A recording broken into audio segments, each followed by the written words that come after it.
നേരം വെളുത്തു ഗൈസ്. ഇന്നാണ് എൻഗേജ്മെന്റ്. കണ്ണൻ രാവിലെ തന്നെ ഹാളിലേക്ക് പോവാണ് കേട്ടോ. അവൻ ഇന്നലെ വന്നപ്പോൾ തന്നെ നല്ല വൈകിയുണ്ടായിരുന്നു. അവിടെ ഇനിയും ഒരുപാട് വർക്ക് പെയിന്റിംഗ് ആയിട്ടുണ്ട്. ഇപ്പൊ ചെയറിന് കവർ ഇടാനോ അങ്ങനെ കുഞ്ഞു കുഞ്ഞു വർക്കുകളൊക്കെ ആയിട്ട് ഒരുപാട് വർക്കുകൾ പെയിന്റിംഗ് ഉണ്ട്. പിന്നെ ഞാൻ എന്താ എഴുന്നേറ്റ് വന്നിട്ടേ ഉള്ളൂ. എനിക്കാണെങ്കിൽ ഇനിയിപ്പോ പ്രത്യേകിച്ച് പണികളൊന്നുമില്ല. അമ്മയുടെ അടുത്തായതുകൊണ്ട് അമ്മയും അമ്മാമ്മയും കൂടെ എല്ലാം ചെയ്തിട്ടുണ്ടാവും. നമുക്ക് റെസ്റ്റ് ആണ്. ബാക്കി എല്ലാ ദിവസവും ഞാൻ പണി ചെയ്യുമ്പോൾ വീട്ടിൽ വരുമ്പോഴാണ് കേട്ടോ ഞാനൊന്ന് ഇങ്ങനെ വെറുതെ ഇരിക്കുന്നത്. അമ്മയുടെ അടുത്ത് അങ്ങനെ ഞാൻ ഒരു പണി എടുക്കാറില്ല, അത് വേറെ കാര്യം. പിന്നെ ഞാൻ ത്രെഡും ചെയ്തിട്ടില്ല കേട്ടോ. ത്രെഡ് ചെയ്യാനുള്ള സമയമൊന്നും കിട്ടിയില്ല. വർക്കിനിടയിൽ പിന്നെ വേറെ ഓഫ് ഒന്നും ഉണ്ടായിരുന്നില്ല ത്രെഡ് ചെയ്യാൻ പോകാനായിട്ട്. എന്നാലും വലിയ വൃത്തികേടൊന്നുമില്ല. പിന്നെ രാവിലെ നല്ല മഴ ഉണ്ടായിരുന്നു കേട്ടോ. ഇപ്പൊ ഒന്ന് തെളിഞ്ഞിട്ടുണ്ട്. അപ്പൊ നമുക്ക് പെട്ടെന്ന് റെഡി ആയിട്ട് വേണം ഇനി ഹാളിലേക്ക് പോകാനായിട്ട്. അപ്പൊ ഇതാണ് ഞാൻ ഇടാനായിട്ട് പ്ലാൻ ചെയ്തിരിക്കുന്ന ഡ്രസ്സ്. ഇത് റെഡിമെയ്ഡ് എടുത്തതാണ് കേട്ടോ. അൺഫോർച്ചുനേറ്റ്ലി എന്റെയും അശ്വതിയുടെയും ഡ്രസ്സ് സെയിം മാച്ച് ചെയ്ത് വന്നിട്ടുണ്ടായിരുന്നു. അപ്പൊ ഇതാണ് ഞാൻ ഒരുങ്ങിയിട്ടുള്ള ലുക്ക്. നിങ്ങൾക്ക് ഇഷ്ടമായോ? ഞാൻ സിമ്പിൾ ആയിട്ടാണ് റെഡി ചെയ്തിട്ട്, പ്രത്യേകിച്ച് ഒന്നും അങ്ങനെ ചെയ്തിട്ടില്ല.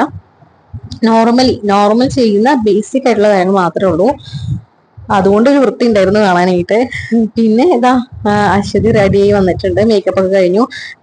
ഞങ്ങൾ ഇതൊന്ന് ആഘോഷിച്ചതിന്റെയാണ് അവളുടെ ഹെയറിലും സാരിയിലും എല്ലാം കാണുന്നത്. അപ്പൊ ഡ്രസ്സ് പുടവ് കൈമാറുന്ന ചടങ്ങുകളാണ്. ഇതാ അളിയന്മാര് നിൽക്കുന്നുണ്ട്. പിന്നെ ഇതാ ഫോൺ അൺബോക്സ് ചെയ്യാണ് കേട്ടോ അവള്. അപ്പൊ അങ്ങനത്തെ ചടങ്ങുകളൊക്കെ കഴിഞ്ഞു. പിന്നെ അത് കഴിഞ്ഞിട്ട് അവൾ ഡ്രസ്സ് മാറ്റാനായിട്ട് വിട്ടുണ്ടായിരുന്നു. അപ്പൊ നമ്മുടെ ചുന്ദരിക്കുട്ടി വന്നിട്ടുണ്ട് കേട്ടോ. നമ്മുടെ അച്ചുട്ടി വന്നിട്ടുണ്ടായിരുന്നു. കുട്ടിയാണെങ്കിൽ എന്നെ മാസത്തിൽ ഒരു വട്ടോ അല്ലെങ്കിൽ 2 മാസം കൂടുമ്പോഴൊക്കെ എന്നെ കാണാൻ പറ്റുള്ളൂ. കാരണം നമ്മൾ പട്ടാമ്പി പോകുന്നതൊക്കെ രണ്ടുപേർക്കും ഒരുമിച്ച് ലീവ് കിട്ടുമ്പോഴാണല്ലോ. പക്ഷെ അതിന്റെ അങ്ങനെ ഇണക്കക്കുറവൊന്നും ഇല്ല കേട്ടോ. നമ്മൾ കൈ കാണിച്ചിട്ടുണ്ടെങ്കിൽ ഇങ്ങനെ വന്നോളും. എന്നിട്ട് മിണ്ടാതെ നമ്മുടെ കൂടെ ഇരുന്നോളും കേട്ടോ. അങ്ങനെ വാശിയോ കാര്യങ്ങളോ ഒന്നും ഇല്ല. അടങ്ങി ഒതുങ്ങി ഇരുന്നോളും. ഇതാ ഇപ്പൊ പാപ്പു ഇങ്ങനെ വിളിക്കുകയാണ്. പാപ്പുന്റെ അടുത്ത് പോയി ഇരുന്നു. ഞാനും അച്ചൂട്ടിയും കൂടെ ഒരുപാട് ഫോട്ടോസോ വീഡിയോസോ ഒക്കെ എടുത്തു കേട്ടോ ഇവിടെ സ്റ്റേജിൽ നിന്നിട്ട്. പിന്നെ ഇതാ കേക്ക് കട്ടിങ് സെറിമണി ആയിരുന്നു കേട്ടോ പിന്നെ ഉണ്ടായിരുന്നേ. അപ്പൊ ഒരു ഡ്രസ്സൊക്കെ ചേഞ്ച് ചെയ്ത് വന്നിട്ടുണ്ടായിരുന്നു.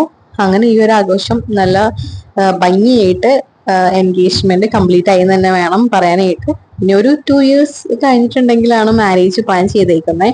പിന്നെ ബിരിയാണി ആയിരുന്നു, ചിക്കൻ ബിരിയാണി ആയിരുന്നു ഫുഡ് ആയിട്ടുണ്ടായിരുന്നേ. അപ്പൊ അതൊക്കെ കഴിച്ചു. പിന്നെ അത് കഴിഞ്ഞിട്ട് നമ്മൾ ഐസ്ക്രീം ഒക്കെ കഴിച്ചു. ദേവൻ അവിടെ ഇരുന്ന് ഐസ്ക്രീം കഴിക്കുന്നുണ്ട് കേട്ടോ. അപ്പൊ ദേവനോട് ഞാൻ പറഞ്ഞു മേമ വീഡിയോ എടുക്കാണെന്നൊക്കെ പറഞ്ഞിട്ട് ഇങ്ങനെ ഇരിക്കും. അപ്പൊ അവനിങ്ങനെ എന്നൊക്കെ പറഞ്ഞ് റോൾ അടിച്ചിരിക്കുകയാണ്. അത് കഴിഞ്ഞിട്ട് ഞങ്ങള് ഞാൻ അശ്വതിയും കൂടെ കുറെ ഫോട്ടോസ് എടുത്തു. അശ്വതിയും ചെക്കനും കൂടെ ഫുഡ് കഴിക്കാൻ പോയ തക്കത്തിൽ ഞങ്ങൾ കയറിയിട്ട് കുറെ ഫോട്ടോസും വീഡിയോസും ഒക്കെ എടുത്തു കേട്ടോ. അങ്ങനെ ഇന്നത്തെ ആഘോഷങ്ങള് ഇവിടെ അവസാനിക്കുന്നില്ല, ഇതിന് തുടർച്ചയായിട്ടുണ്ട്. ഞങ്ങൾ കുറച്ച് സ്ഥലങ്ങളൊക്കെ കാണാൻ പോകുന്നുണ്ട്. അപ്പോൾ അടുത്ത വീഡിയോയിൽ കാണാം.